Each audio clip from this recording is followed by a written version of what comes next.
What's good, people? Georgie Boy here. I hope you're all well. We are back with an update on the old smoking situation. What has happened there? I've had a few messages. I'm not that guy who's gone, I've had so many messages about this, when realistically like one person messaged them and they just use it as an excuse to talk about something. I generally have had people message me. If you look at the other videos, I've discussed obviously the smoking side of things and quitting. They've got over 10,000 views, so clearly people are watching this and they are very interested about this sort of documenting of it, if you want to call it that. So in total, I think I'm now 12 weeks free of it. And 12, is it 12 weeks? Fuck me, if it is 12 weeks, that's gone very, very quick. Like, where's the time gone?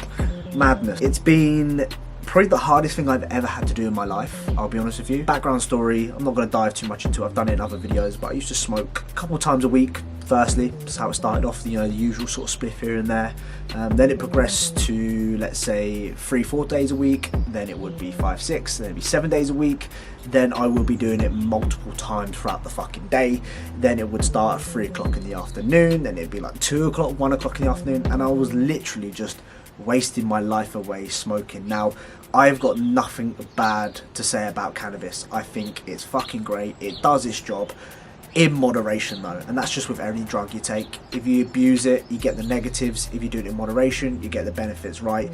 And for me, I just abused it. I abused it every single day to the point where it wasn't giving me an appetite. So obviously the first thing you do, you have a few tokes and all of a sudden you're fucking starving. Give me that, give me, I've got munchies, I'll eat anything in the fucking planet. I swear I could eat 5,000 calories in one go and not be stuffed. I want more of it. I wish I did a food challenge whilst doing the smoke. I would have fucking smashed 20,000 calories and just been fucking high throughout the day.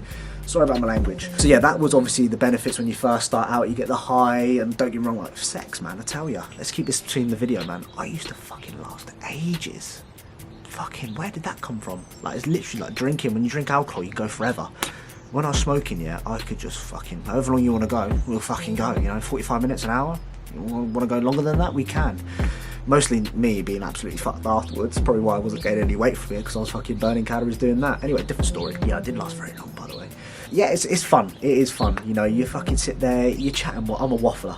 I call myself a waffler when I'm smoking, because I just literally chat, waffle, and then I don't even realise it either. I'm just chatting away. Everything's just 10 times better when you're high, right? But then it came to me smoking a spliff to myself, and I weren't getting any benefits. It just became a part of the routine, and I'd fucking end up passed out on the settee like this. Fucking wake up. I wake up 2 o'clock in the morning, my neck is fucking stiff because I've just fell asleep on the settee like this. And I wake up and I think, right, I can't fall asleep now, it's 2 o'clock in the morning. I better roll another one, have a spliff. Wake up at 7 o'clock. Wake up with the fucking biggest hangover in my life, and it'd take me about fucking 5 hours to wake up. I'd wake up at midday, I'd be like, I'd just get over it. It'd just be, yeah, and I don't know where I'm going with that, but it was just an absolute nightmare when I was thinking about it. Just not what you want to do. And it came to a point when I was just fucking spunking 45 quid on a 3.5, 50 quid on a 3.5, twice, 3 times a week. Just casually £150 a week on fucking cannabis. What is going on? You rack that up for a month, about 400 quid. Yeah, casually I was spending about 400 quid in the end on smoking, and that's someone's fucking mortgage. If you're watching right now, you've probably got a mortgage of 400 quid. Like, what am I doing? Like, what am I doing? You know them ones. It was fun. I'm not saying it was bad. It was bad, of course, especially when I abused it, but it was fun in the same time. So that was a little background story. I wasted 4 minutes on that, sorry. And then all of a sudden, like, for me, if you want to stop smoking, say if you're smoking cannabis right now and you absolutely fucking love it, you smoke it every single day, there has to be an element of you wanting to stop. Like, the amount of times I said I wanted to stop, but realistically I didn't actually mean it. I was just, I'll give it a go, 1 or 2 days, back to where I was if anything stressful happened. You know, I'd use that for managing my stress. I'd use that if I had a long day and I'm like, nah, I need a spliff. You know, the typical, fuck's sake, I need a spliff sort of mindset. That was me. And after a while, it's just like, okay, I'm not getting the benefits. I need more of it to get high. And how much more can I fucking smoke? And I was actually, even though I smoked for a 1.5 years straight, every single day, I noticed the difference on my lungs. My lungs aren't the same anymore. And it's only 1.5 years, it's not fucking long. People smoke fucking 20 cigarettes a day, 20 years. Fuck knows how they're feeling, bro. Me, on the other hand, I could feel the difference. I could feel the difference in the gym. I could feel it walking the fucking dog. I can just feel it me resting there. Like, I just didn't feel right. And then yeah, it's just when I know it gets to that point and it's affecting my life, then I know I need to make that change. So the first things first is I wanted to make that change, and I told myself, right, today is the day I am quitting. I'm quite an extreme person in the sense that if someone tells me stop, I will. If someone tells me jump off a cliff, I'll tell you how high. If someone tells me put your head in the oven, okay, what temperature do you want me to put it in? I'm that type of person. So what I probably should have done if I wanted to do it in a safer way, not a safer way, but in a better way, was probably tailor it down. So smoking 7 days a week, probably should have gone to 5, then 3, then twice, then once, then completely come off like that. Me on the other hand, I went from smoking probably, what, 7 times 3, 21 plus spliffs a week to 0. Just fucking 0. So the first week, just fucking cut it all out. And it was hard, night sweats, sitting there waking up, and I fucking look like just laying in my fucking sweat. I'm waking up like changing the bed sheets every other couple of days, well, every day I should say, because I couldn't sleep, using melatonin to try and knock me out, nothing worked, tried to change my routine, had one of the worst weeks of my life. The first week is always the hardest week. Appetite was diabolical, and that is a big word for me. Horrendous. When I tell you my appetite was so bad, I can't explain. I've never experienced that sort of appetite in my life when I stopped. So I definitely have withdrawal symptoms. I wouldn't recommend going complete cold turkey if you are a big smoker. I did that, and it took me about 2 weeks to start feeling normal again. Sleep back into normal, appetite back to its normal self. And after that sort of 2 week period, I actually was having natural highs. I wake up, I'm like, burst of energy. I've just got 8 hours of deep, good quality sleep because I didn't dream for the past year and a half. I didn't know what the fucking dream. Oh yeah, by the way, on the dream situation, jeez, those fucking dreams. I'll be waking up.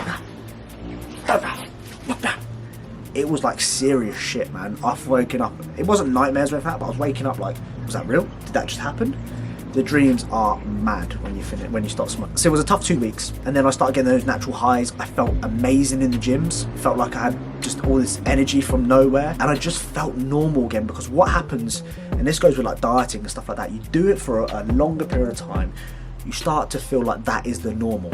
Being in a calorie deficit, eating like a child, normal. Then all of a sudden you eat more food, you're like, oh, okay, that's what normal feels like. Same again with me smoking. Fucking finished the smoking, felt like shit. But then all of a sudden I had this natural high. I'm like, okay, this is what it feels like not to be high all the time. I did a load of things, so obviously I've gone through previous videos.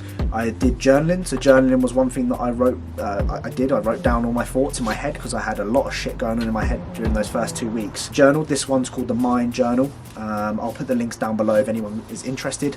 Question people ask me is, George, this was £30, would you recommend it? It's quite expensive. Yes, I always say you can't put a price on mental health. Any price, or your health in general. It doesn't matter. So yeah, I would definitely recommend it. And the good thing with this one is it has chapters, so there's like an end goal that you try to achieve with it. Haven't finished it completely yet, but definitely something that helped. And for me, I had to change my lifestyle, I had to change my routine. So what I usually would do from like 7 o'clock onwards is chill in front of the TV, watch Netflix, have a smoke. What I did instead is I took myself out of that environment. I changed what I did. And if you really want to make a change in life in terms of stop smoking, you have to make that fucking change. You have to literally change your lifestyle. Just like with any fucking addiction, any problem that you've got. No matter how much you do it, no matter whatever, it's still an addiction. If you can't live without it, it's an addiction in my opinion. So I had to change my lifestyle completely. So that's ended up me moving back home. I used to live with my ex-girlfriend. I'm not with my ex-girlfriend. I'm not with my partner anymore. We're broken up. So things have drastically changed, and it was hard, but I feel relieved. I feel better, and I can just use this as a fresh start for me. Because I'm only 24, believe it or not. I'm only 24 and I've got so much ahead of me. I've got so many opportunities that I want to take in my life, and that was just holding me back. It was holding me back, and it's something that I've learned massively over these past 12 weeks is you have to focus on yourself. You've got one life. If people are holding you back, if things are holding you back in your life, you've got to get rid of it, because life is going fucking quick, and when you get older and older, you have less opportunities to take that risk. You know, I'll be 40 and I've got kids. I can't just fucking leave. You know, I'm 24, I can afford to do that because I haven't got many responsibilities, I haven't got any kids or anything like that. So one thing that I learned from this is just, yeah, taking that opportunity when it comes, and just taking the risk. Life is all about risks. Take it, fucking take them, because sometimes they work, sometimes they don't. This one has paid off. This one has made me a better person. You may see in my videos I'm much better, much happier now. and I'm moving forward in my life. Another thing that I definitely recommend if you're trying to stop smoking is a diary. Every morning, write down what I need to do throughout that day. Makes my life so much easier. I never used to be productive when I smoke. Some people are. That's what I've noticed. Some people, when they get high, they can fucking do everything. They can start doing things that they meant to do 2 years ago. They'll start doing it now. 2 years might be exaggerated. Me, on the other hand, not like that. Me, I'm fucking longed out, like I said earlier. Fucking passed out. I can't believe that. Fucking neck. Fucking walking around like that. Why is my neck fucking sore? Oh, no wonder. I fell asleep fucking in the settee like this. Snoring my head off. Dickhead. And eventually, one of the reasons I had stomach issues was because I used to fucking binge eat. I tell you, some of the food, you'd laugh about the amount of food I used to eat about a year ago. Now, on the other hand, my digestion is the best it's ever been, and I don't have meals off plan. I don't eat chocolate, I don't eat this, I don't eat that. I fucking stick to what I know, and it's worked great. So a diary is definitely good if you want to organise your life, especially if you are a fucking stoner like I was. But yeah, that's pretty much it. That's all I wanted to say, is that 12 weeks clean, I don't even think about it. I go to bed, as soon as I hit that pillow, I'm fucking gone. I wake up the next day feeling like a new man. I have ambitions, goals in my life that I want to achieve, that smoking was holding me back. Don't get me wrong, it's fucking great. You know, if you're smoking right now and watching this, fair play, my G. Have a toke for me, yeah?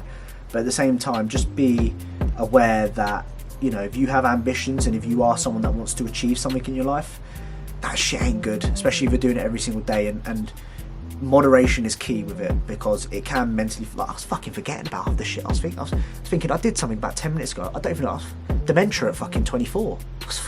Couldn't remember what I was doing. Not dementia, but I was just forgetting. Anyway, things are good, things are on the up. I hope this video gives a little bit of an insight regarding how you can stop, and just maybe if you can relate to my sort of situation, and you might be in the same situation right now, and someone who's came out of that, I want you to realise that there is light at the end of the tunnel, that side of things, and you can do it, but there's a want. Like, you have to want to change, you have to want to stop smoking. Until then, you're fucked. You're not going to stop, but you have to take your time and tell yourself, I need to change, I need to stop. And if you're watching this and thinking about it, try it.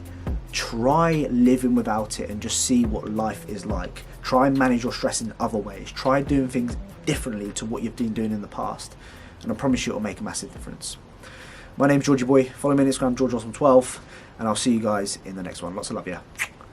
Not can't rate these punks. Me and S pop doors again, made that pussy all jump. Like Vandal says, pop that door, get that done. Caught life. The up boy escaped, really and truly, my man should have been fried. It's calm, we're not done. No, don't think that we're done. You can't go shop when you're lacking. That's mummy losing the son, and that's facts.